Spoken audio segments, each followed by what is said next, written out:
Greetings, students. The focus of today is types of context clues. So we're going to be studying context clues as stated previously for about 2 weeks. And today we're going to look at the types. So there's different types of clues. So let's do a quick review. Context refers to a word or phrase surrounding an unknown word. Okay, so when we use context clues, we're looking at everything around the word.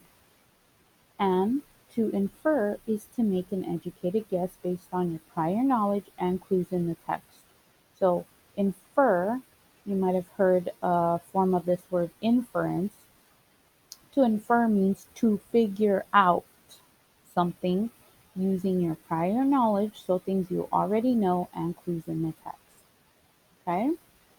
So this was our previous lesson. We looked at guiding questions you ask yourself. We're not going to apply these just yet, but I want to keep revisiting them so they don't leave your thinking. These are questions we ask ourselves when we're trying to figure out what a word means and we want to use context clues. There are 5 of them.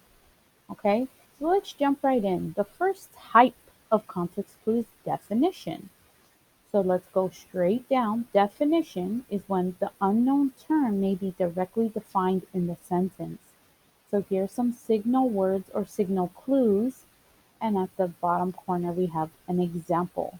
The building was designed in the form of a hexagon, a shape having 6 angles and 6 sides.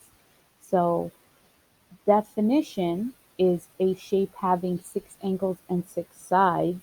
That's the definition of hexagon. Okay, so this first type is called definition.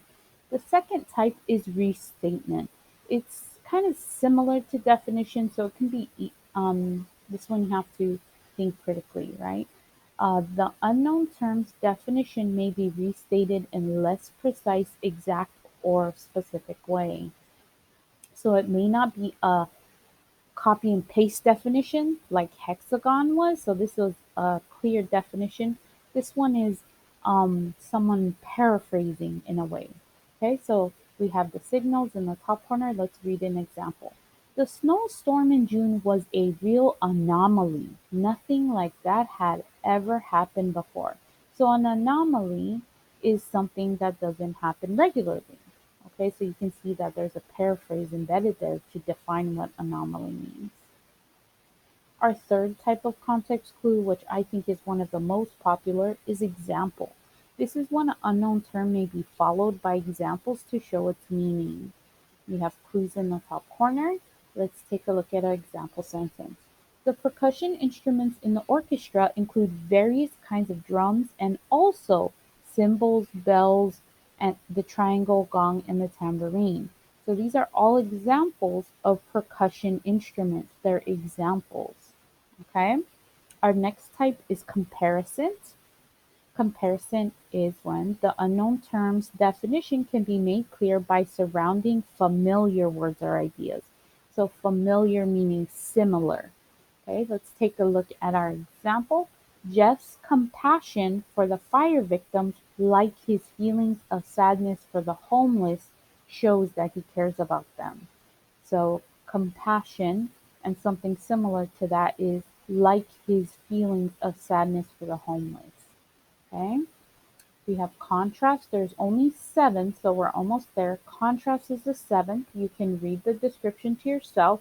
Let's take a look at the example.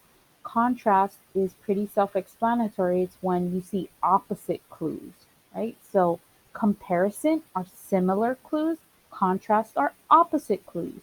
I thought she would be clumsy with the tools during her first day on the job, but she handled them with great dexterity.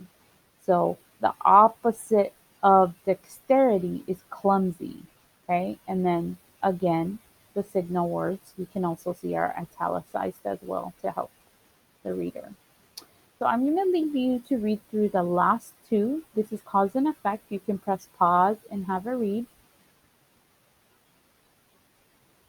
Inference, pause, have a read, and then you'll be ready to complete the Google form.